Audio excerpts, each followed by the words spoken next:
we're back for part 2 here. It is Yale against Fairfield here.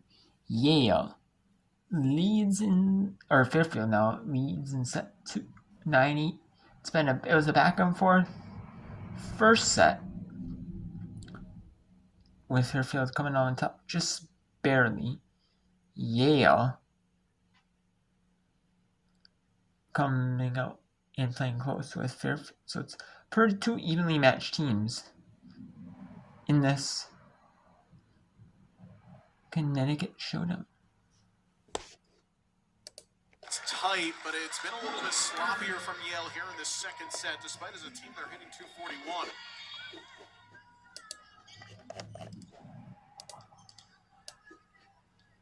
That was a long conversation as well as Gigi Barr took everybody in. In fact, the chair had to tell Yale to get back into their rotations, and then Barr goes and gets it down.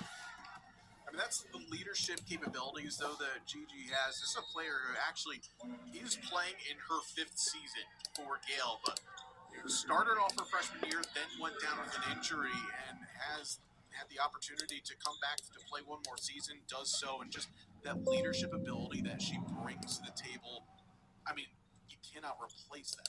As a player that everyone gravitates towards, when she talks, you take in the information. Almost an extension of Aaron Appleman and the coaching staff on the floor. I bring the towel out not once but twice. It's not great when the chair umpire towel has to come out in addition to the one that's on the floor. I can say this, both of these teams played down at Villanova's field house last weekend, and via the broadcast, very humid, tough just to kind of get yourself operating to, and then often enough you had stoppages almost every other point because just sweat everywhere. Here's lovely. Cook is able to get that down. So they always say first impressions last, and for Caitlin had opportunities to play last year, but kind of just in mid-hold chances, and often enough it was a situation where playing maybe some of the bottom half teams in the MAC, but an opportunity for her to show out a whole match as an ace. Harlan Weish clipping the tape, and it's down. Fairfield up to a 3-point advantage. And with Aaron Appleman calling a timeout, we'll talk more about Caitlin when we return to the Stags. So there's a media timeout here at Fairfield, and Fairfield Connect. And Yale's out of New Haven Connect. I believe they're Fairfield. It's out Fairfield Connect. So we have NC State hosting South Carolina ACC. South Carolina leads in set 1. Set 1. NC State leads set 2. 17-15. Make it 18-15. North Carolina State. Being nailed them through, she records her 6th kill. Rebecca Ring has been doing a really nice job using the block of South Carolina to her advantage. She noticed it wasn't perfectly formed, went off those high hands. Heck of a swing by Rebecca Ring. Here's our Week 3 ACC Network football lineup. It begins Saturday at noon Eastern with Virginia hosting William & Mary. Then Bill Belichick in North Carolina host Richmond. At 7, Virginia Tech hosts Old Dominion in Blacksburg. And we'll cap the night with Boston College and Stanford in Palo Alto at 10:30. All 4 games are also available on the new ESPN app, so you can watch anywhere. South Carolina called a timeout, down 18-15. They have the better hit percentage than the Wolfpack in the MAC overall. But how does SC find their rhythm again like they did in set 1? They got to go back to the fundamentals, serving and passing. North Carolina State is making those skills really hard to come by because they're playing incredible defense at the front and in the backcourt. What you're not seeing in those attack line numbers is efficiency. While the Gamecocks getting 217 in the match, 176 in the set.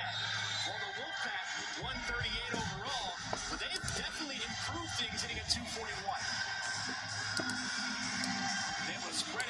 attacks, one player being Rebecca Ring, who's been complimentary to Courtney Bryant. Also, you've seen the pack work off of errors made by the Gamecocks.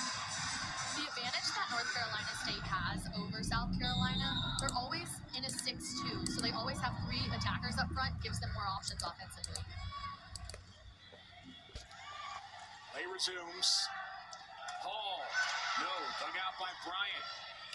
Ring again! And when you have Courtney Bryant playing in the back, it gives opportunities for other attackers to work in the front for NC State.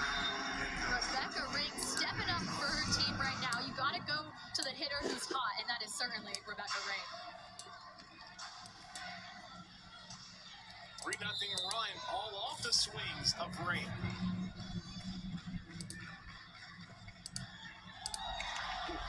All the way to the back, no reception, free ball from the Gamecocks. Mullen from the middle, nice call from Harris. Johnson, no, Mullen keeps it in play. Just an off-balance set, not a system set that is, point Gamecocks. Right idea by Zuja to go. Alright, so let's take a look at the scores here for women's volleyball here. Set 2. Second sets. In first sets, Rutgers leads Rutgers leads are 2 sets. 12 in the one in the break. 25-10, 25-18. South Carolina opposite on NCC. They're on 19-17 set 2. Alabama took set 2, 25-18. Fairfield dominating Yale. First Yale more errors. 17-10 second set win. American University after the break. They're up 25-12, dominating Hampton still. In that second set.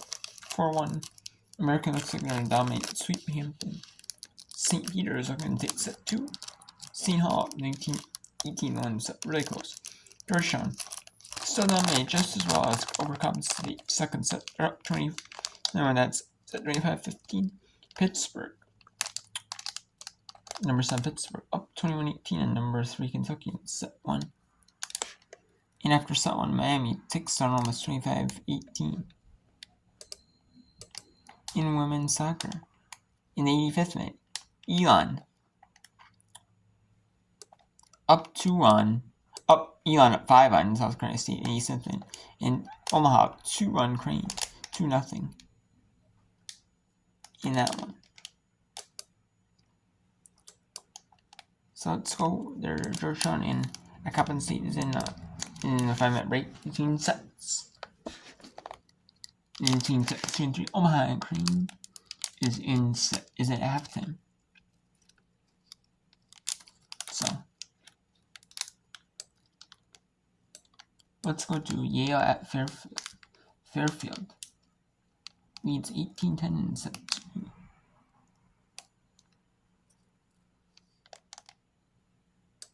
Second error in 20 attacks with 7 kills, but Fairfield just been ruthless. 11 kills to 1 error, but they do have a couple of serving errors in this set. And Poinsett will go back to the line. 8 kills thus far for the first year. It's a good long way to get that. Bortolotti turns it into a swing, able to get it off the block. The tip by Abraham's a good one, able to offset Fairfield. Yale now starting to claw their way back into this second set. And Fairfield won the first one 28-26. See that Abraham got the one-on-one, able to outfox Walker. Bortolotti, good swing. How about Bortolotti, who has experience with the Italian women's junior national team. So one of the better club teams in the country as well. Now up to 4 kills. Salfiti checking in, first year from Westlake, Texas. Played a set in each of the first 2 matches this year. Comes in for Betsy Goodnow.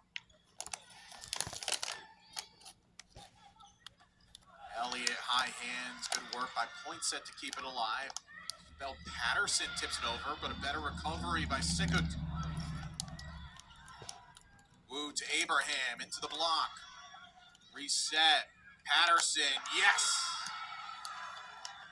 Isabel Patterson, first kill in a Yale jersey. Played in both matches on the weekend, but had a dozen digs against High Point. Patterson playing both beach and indoor for Oregon.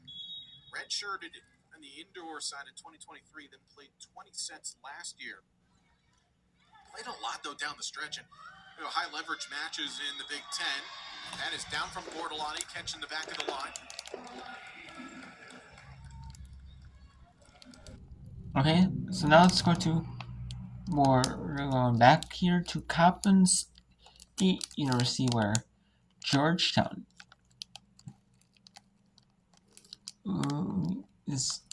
they're in set 3 right now. She was in the net. Coach Walsh thought somebody else was out of position, I think. But Adelano clearly hand in the antenna. That was definitely a nice dig by Stafford. Stafford, good pass. Tight ball, though. It ended up being too tight as Figueroa sends it over. And in the middle, just past Cupid and Figueroa, perhaps a step too deep.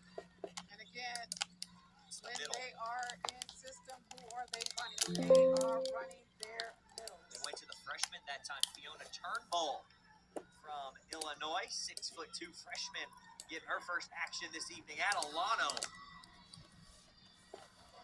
great swing, but too long. And that time, that was a great pass by the Eagles, but then you went away from Cupid. Again, I love running the middles. I think any coach in the MEAC that's coached against me, there you go. Run the middle, Kyle. Run the middle. She's good on one foot, doing a very, very nice job. It's Caden Cupid, and now we will see Aurea Garrison, the junior 6-footer from Springfield, Illinois, transferred in from Iowa Central Community College. Yes, if Iowa Central sounds familiar, it's because you saw them on Last Chance U. Oh. That's how I know most of these JUCO schools, if I'm being honest. Stafford, there it is. Okay, 3-3 now. As Coppin seems, I'm going to jinx it, but seems to be in a little bit of more of a rhythm here to open the third set. And that time going right to Stafford with a quick tempo out of the back row, and Stanford swinging. Looking good so far in this third set. Do or die set. Down the line from Figueroa that time. And it'll be an attack error from Filipova. Yeah, she seemed to have lost her footing there a little bit. It was all put on by the service pressure. When Coppin's putting some service pressure on, that's when they're at their most deadly. And Yeah, they've been that way. Last year. Well, they've been that way for the last how many years? 3 or 4 now, when they're serving well.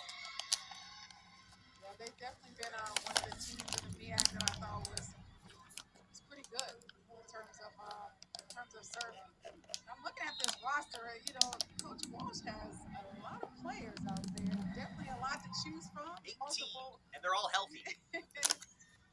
Luna got it again. Isn't that a luxury to have 18 healthy players? Healthy. So Citron and Zucchello will be the 2 subs here from Luna, who just got that kill. And for Serrano. Coppin now looking more better in that third set here. We're up 5-4. Let's go to the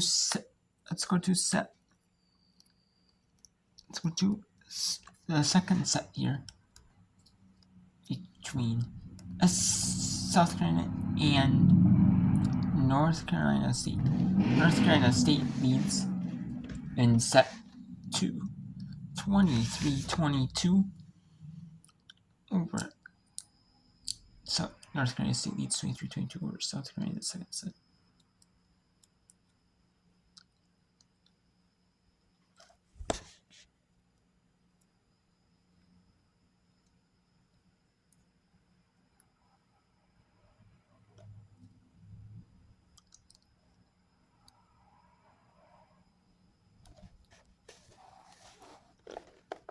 So we'll end the whip around here. And we'll actually continue the whip around with some more South Carolina and NC State in the next book.